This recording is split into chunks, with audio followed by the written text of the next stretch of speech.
बारामतीत पुन्हा विमानाला अपघात झालाय। बारामती विमान प्रशिक्षण संस्थेचे विमान होतं। या अपघातात कोणतीही जीवितहानी झालेली नाहीये। मात्र या विमान अपघाताच्या निमित्तानं 5 महिन्यांपूर्वी झालेल्या अजितदारांच्या विमान अपघाताच्या नको त्या आठवणी ताज्या झाल्या आहेत।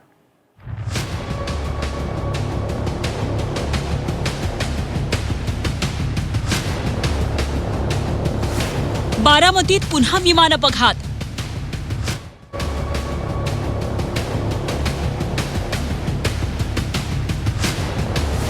प्रशिक्षण विमान शेतात कोसळलं।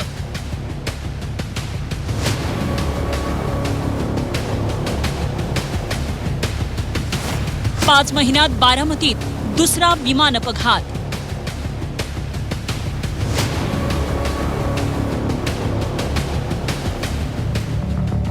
बारामतीत विमानतळावर अजित पवारांच्या विमानाला झालेला प्राणांतिक अपघात अजूनही बारामतीकर विसरलेले नाहीत। अशातच बारामतीत आज आणखी एक विमान अपघात झाला। बारामतीत विमान प्रशिक्षण केंद्र आहे।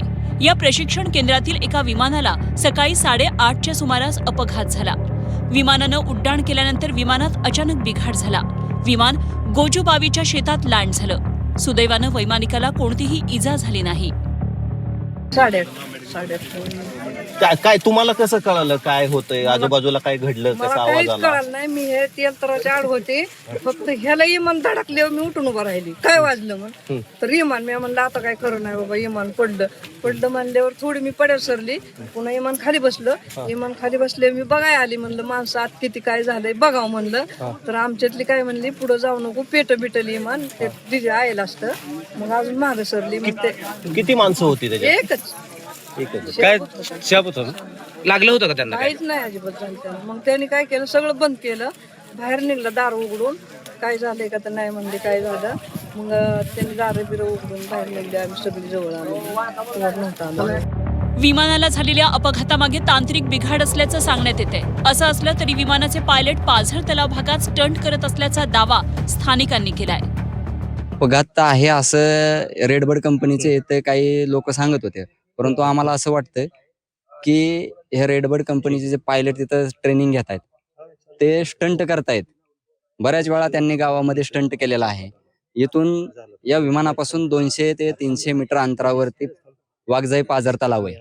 तो पावसाच्या पाण्यानं पाझर तलाव पाण्यानं भरला की त्याच्या वरून विमान हे नेत आहेत आणि त्या पाण्याची समुद्रात जशी लाट व्हावी तशी लाट तयार होते आणि त्याच्यामुळे त्यांना ती खूप मजा वाटते। परंतु खरं तर साहेब बरं का, ही लाट तयार करण्याच्या नादात इथं जे शेतामध्ये काम करणारे जे शेतकरी आहेत त्यांच्यात खूप भीतीचं वातावरण आहे। अजितदादांच्या अपघाताचं प्रकरण ताजं असल्यामुळे या विमान अपघाताच्या बातमीची राजकीय वर्तुळातूनही दखल घेण्यात आली। अपघात झालेला आहे बारामतीमधला, याच्याविषयी जो त्याच्यातलं ज्ञान असलेला टेक्निकल अडचणी ज्या असतील किंवा टेक्निकल माहिती जी असेल ते DGCS देऊ शकते किंवा विमान कंपनीच त्या बाबतीमध्ये बोलू शकते। हा अपघात बारामतीमध्ये झाला, हा योगायोग किंवा त्यातल्या काही टेक्निकल अडचणी असतील तर ते विमान कंपनीच त्या ठिकाणी किंवा अथॉरिटीज त्या ठिकाणी बोलू शकतात। हे धावपट्टी दोष म्हणण्याचं काही कारण नाही आहे आपल्याला, कारण मला थोडंफार जे काही ज्ञान आहे त्या ज्ञानानुसार ज्या टेबल टॉप धावपट्ट्या असतात, रनवे असतात, त्याच्यामध्ये आजूबाजूला डोंगराळ परिसर असतो, काही दऱ्याखोऱ्या असतात, काही वर खाली भाग असतो आणि त्याच्यात ती भराव करून आणलेली धावपट्टी पुढे असते। त्याच्यामध्ये पायलटला जजमेंट घेऊन उतरवणं त्याचं स्किल त्या ठिकाणी बघितलं जातं। बारामतीत विमान प्रशिक्षण केंद्रातील विमानांना अपघात झाल्याच्या घटना अनेकदा घडल्यात, पण यावेळी झालेल्या विमान अपघाताची चर्चा जास्त झाली, कारण अजितदादांसारखा एक उमदा नेता बारामतीकरांनी गमावलाय। त्यामुळे विमान अपघाताची बातमी ऐकली तरीही बारामतीकरांच्या काळजात धस्स होतं। या विमान अपघाताच्या निमित्तानं बारामतीकरांच्या काळजाचा ठोका चुकला होता। जावेद मुलाणी, झी 24 तास, बारामती।